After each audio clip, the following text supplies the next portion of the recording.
No. What are you doing? You do not. Hey. You do not. What are you doing?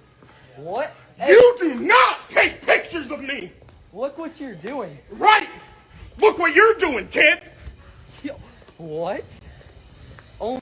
How about you keep that same energy when it comes to using the woman's bathroom? You do not. It looks like them hormone therapy meds are definitely working well. Why do they always want to be women, but they don't want to act like a woman? They want to just dress like a woman, and the second you confront them, all their testosterone rage comes through. Are you a Biden supporter? I am. Why? He's better than the alternative. You don't think he's like senile though, and like he can't lead a country? I think he's in bad shape, but I would still rather have him, or at least them replace him with someone else. But even if someone else is more competent? If someone else is more competent, that's even better. You don't think Trump's more competent than Biden? I hate Trump. Why? Why? Because he's a terrible human being. How so? Just is, man. But that's not like a valid reason, like just is. Like, do you have like maybe a couple examples about why he is? Either understand it or you don't. I really don't. I don't have any more to say. Well, no, I don't know. Wait, are you walking away? Yeah, I don't want to do this. You're just as senile as Biden or what? They never have a reason. Wonder why. Yeah, it's quite obvious. You either understand it or you don't. And if you don't understand it, I can't explain it to you, even though I'm the one who said it. But if you're going to force me, the reason I hate Trump is because he's a bad person. Why is he a bad person? Because reasons. That's the logic of these people. Questions? LGBTQ. What's up? You heard me. I actually didn't. LGBTQ. Yep, what about it? I give you the mic, and we hear what you have to say. And then I'm going to answer you, and you'll hear what I have to say, what everybody else here has to say. Does that sound like a good deal? I don't need a mic. Yes. I can speak louder. Well, stand up, tell me your name, and state your question. My name's Alexis Case, and I grew up here. Okay. In this town. LGBTQ is a serious situation in this world today. There are children that get bullied because they are gay, they're lesbian, they're transgender. I don't need that. Okay, you're welcome to have it if you want. I don't need it. You get to ask your question, but after that, you're going to hear me give my answer. So I'll let you finish. What is your stance on LGBTQ? So the same movement, and by the way, let's think about the feminist, the women's rights movement in this country, which said there's many ways to be a woman. You can have long hair, short hair, you can wear a skirt, you can wear jeans. Now says that, oh, if actually you want to behave a certain way, that means you're a man. So I think that the hypocrisies go all the way down, and I'll tell you what's going on. You can't believe both of those things at the same time if you're operating according to principles of sheer logic. But you can if you're adopting a faith, a cult-like belief system. So, this is controversial for me to say, but I'm going to tell you what I think. I believe that transgenderism specifically is a mental health disorder. I believe it's a mental health condition. Okay. No. We're going to finish this. This is good. We have to have open conversation in this country. But I don't think the compassionate thing to do. Mental health disorder. Well, it's how they feel. Well, let me. If I'm going to give you a chance to respond if you'd like, but we can't have an open debate in this country if we're not able to state our views. That's how they feel. That's how they feel. And you know what? I'll tell you a story, and you deserve to hear this. I met two young women in this race about 6 months ago. Their names were Chloe and Katie, two young women. They're in their 20s now. Both of them had their breasts cut off. One of them had her uterus removed. Okay. They're in their 20s. They regret that decision. One of them wants to have kids. She'll never have kids. The other one will never breastfeed her children. They'll never be the same because they had that done to them when they were teenagers. So no, when a young person shows up and says, my gender doesn't match my biological sex, they're asking for help. But you just said 20. That's not They happened to them when one girl was 13 when it happened to her. She's in her 20s now and regrets it. This is what's wrong in this country. We will look back at this and say this was barbaric that we allowed this to happen in this country. That is not compassion. That is cruelty. And so I don't think the right thing to do is, I'm not going to villainize those people.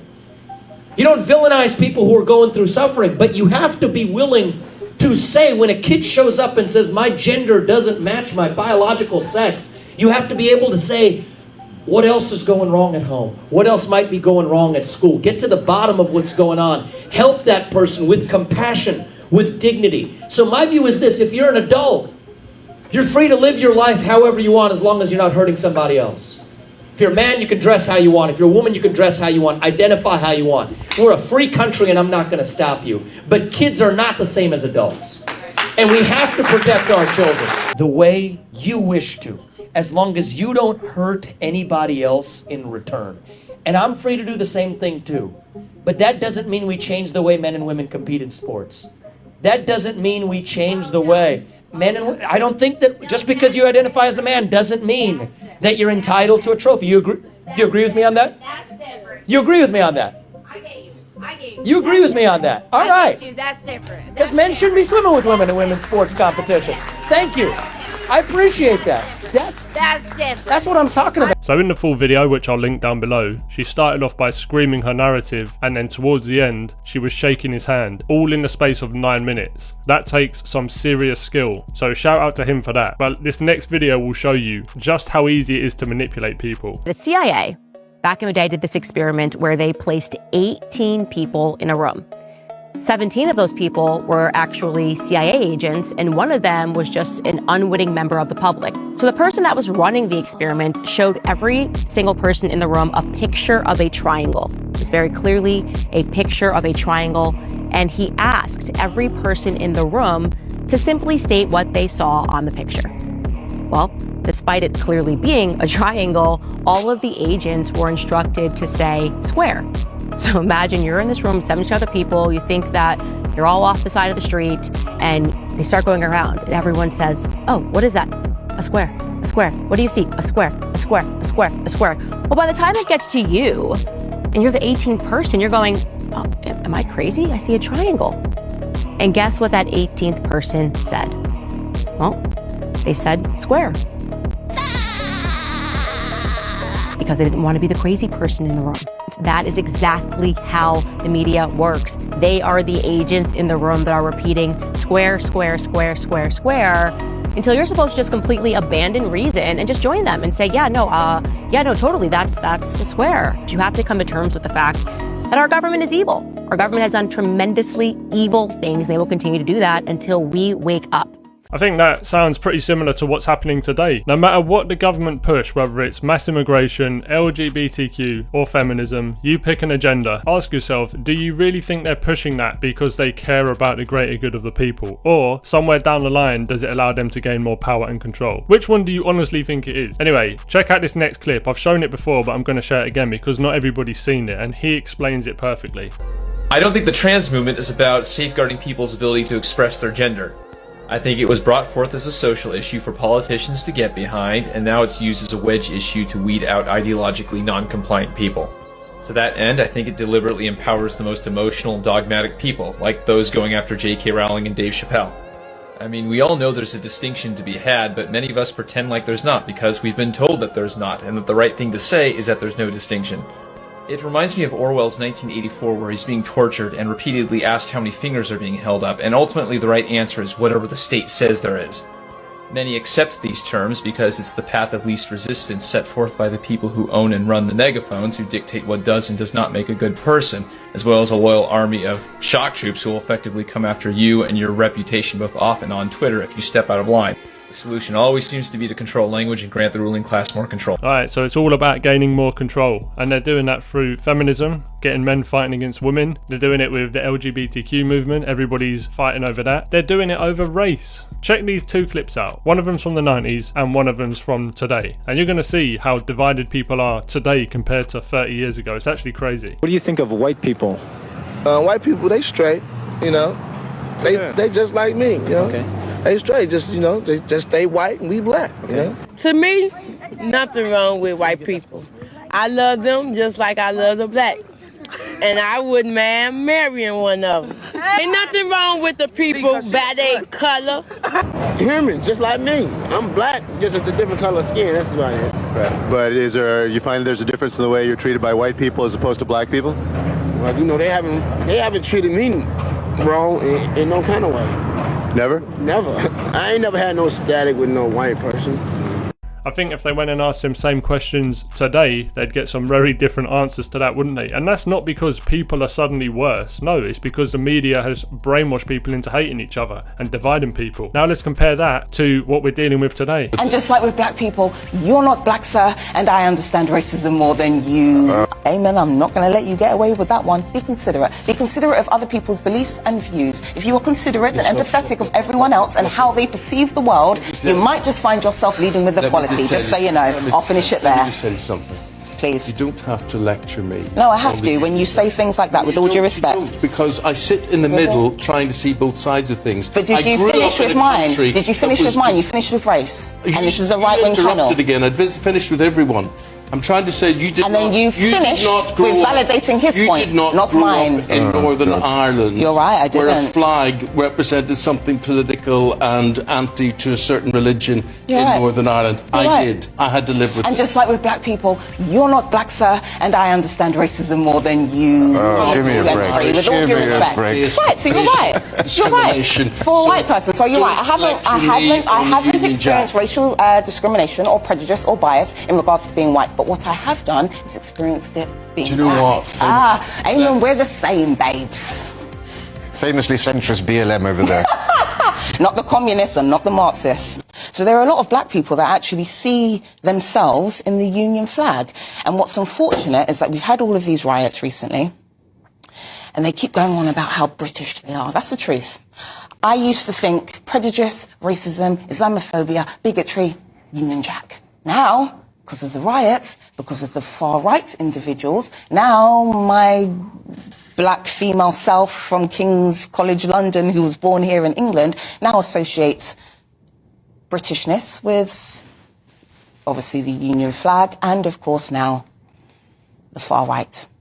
Yeah, she's very balanced. She has a chip on both shoulders. But no, the truth is, people like this have a platform. They're making a living by sowing division. For what? Because the government wants to push division because it's easier to control. Everybody knows this and people fall for it. And now it's becoming more and more. And I'm just sick of seeing it, to be honest. Like, just get a real job. These people shouldn't be able to make a living trying to divide people. Just terrible government overreach. You're seeing it now in England where people are getting arrested for tweets. Well, England, you know, people talk about Soviet Russia, like how bad Russia is in terms of cracking down on thought police and cracking down on bad tweets and things like that.